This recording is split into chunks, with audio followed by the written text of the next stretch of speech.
pas de changement au niveau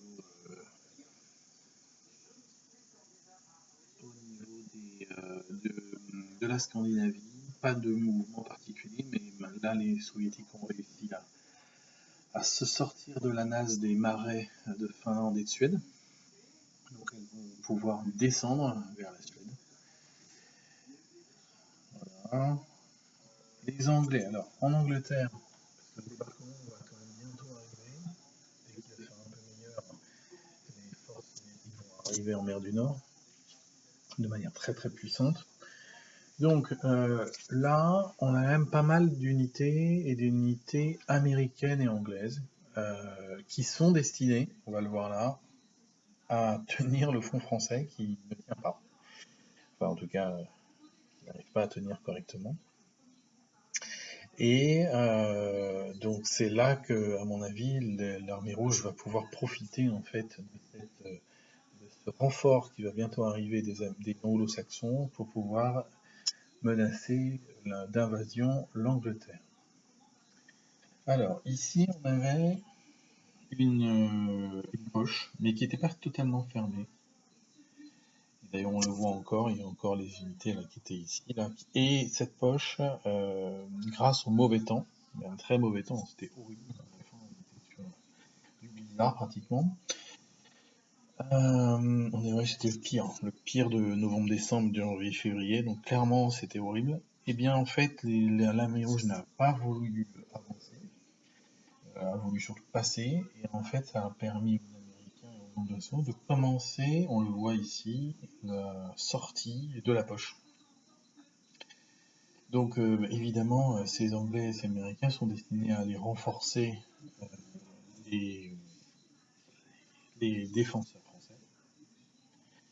Et tout l'intérêt de l'armée rouge, c'est d'essayer de couper cette voie d'accès pour obliger globalement les renforts anglo-saxons à venir quand même renforcer la ligne qui ne sera pas dotée de ces renforts-là, de ces forces-là, et ensuite pouvoir tenter d'envahir l'Angleterre. Au niveau de l'italien, donc il y a eu une poche à Trieste, là, et ça a permis en fait à supprimer 2 unités de milices italiennes, de bonnes unités, de très bonnes unités de milices italiennes, et de tenir une ligne, on voit ici. Sauf qu'on se rend compte quand même que c'est pour eux là, enfin c'est pour eux. Non, c'est pas pour eux, à part si on attaque la Suisse. Et je suis en train de me poser la question. Parce que si on voit qu'effectivement on est bloqué ici, ça risque d'avoir un besoin de trouver un autre front, mais un front face à la montagne, j'ai du mal à l'imaginer. Il n'empêche aussi, et ça il faut pas l'oublier, c'est que pour pouvoir faire l'invasion anglaise, il faut des unités terrestres. J'ai quelques unités terrestres, mais elles sont vraiment pas suffisantes. Il faut que l'armée rouge puisse avoir le littoral. Donc l'attaque contre le littoral est obligatoire dans très peu de temps pour se préparer à envoyer ces mêmes unités victorieuses du littoral vers l'Angleterre. C'est pour ça qu'on recule, parce que derrière, je n'ai pas de force. J'ai pas de force.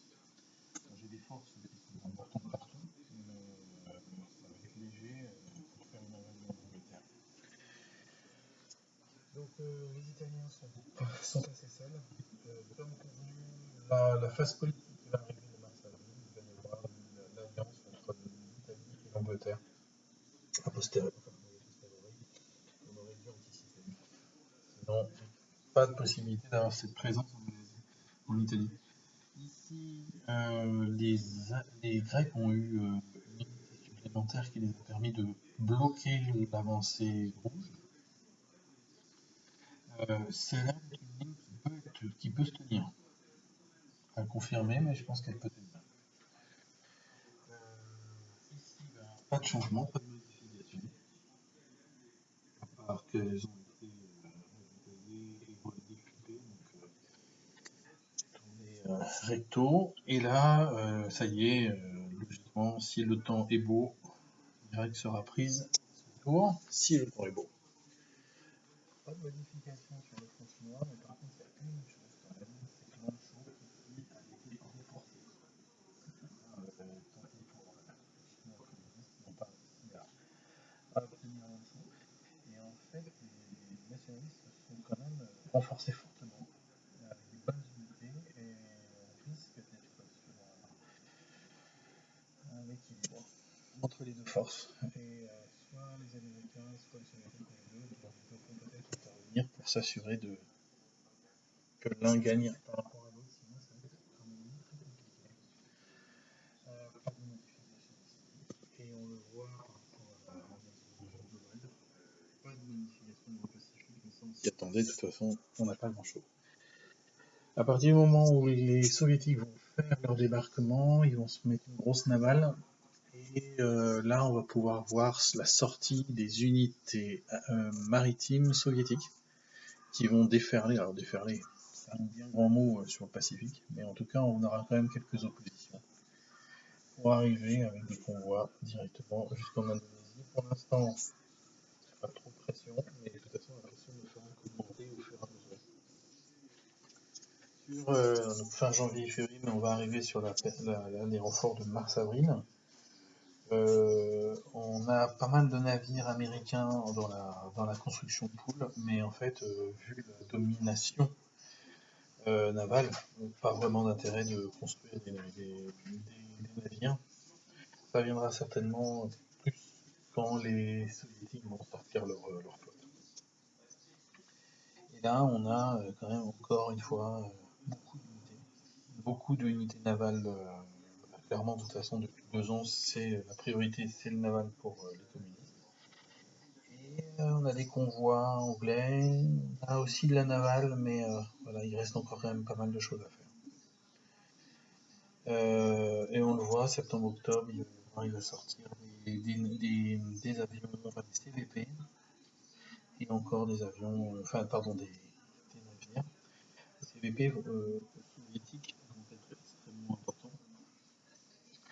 La force principale, enfin, il y a vraiment une force principale. La force principale, c'est celle qui est à Leningrad, qui est très clairement très puissante quand même, on peut le dire. C'est vraiment une grosse et ça correspond au roman. Hein. Et bon, pas inventé, hein, construite, hein, clairement construite, mais au détriment d'autres choses. Donc on retrouve encore quelques unités terrestres et tout prêtes en fait à tout. Mais tout ça, il va falloir sortir, il va falloir se créer du combat. Ça sera très compliqué. Deuxième force, moins importante, mais quand même plutôt intéressante, c'est celle-ci, avec un peu de tout, mais principalement quand même des sous-marins. Et la troisième force, moins importante, c'est celle de Vladivostok, mais face à ce qu'on a ici, il n'y a pas d'enjeu, hein, très clairement, il n'y a pas d'enjeu. Je pense qu'on restera quand même sur une forme de défensive, même s'il faut quand même jouer. Et ici, on a la quatrième force, qui est quand même pas très puissante, qui se base sur des sous-marins. On va pouvoir sortir. On sortira sans trop de difficultés pour gêner, d'ailleurs, pour les convois, qui d'ailleurs n'ont pas vraiment lieu d'être ici. Hein. C'est pas intéressant d'avoir des convois, il n'y a plus de pré-bail depuis bien longtemps, depuis quelques temps déjà. Voilà. Let my love for a spark and have a little faith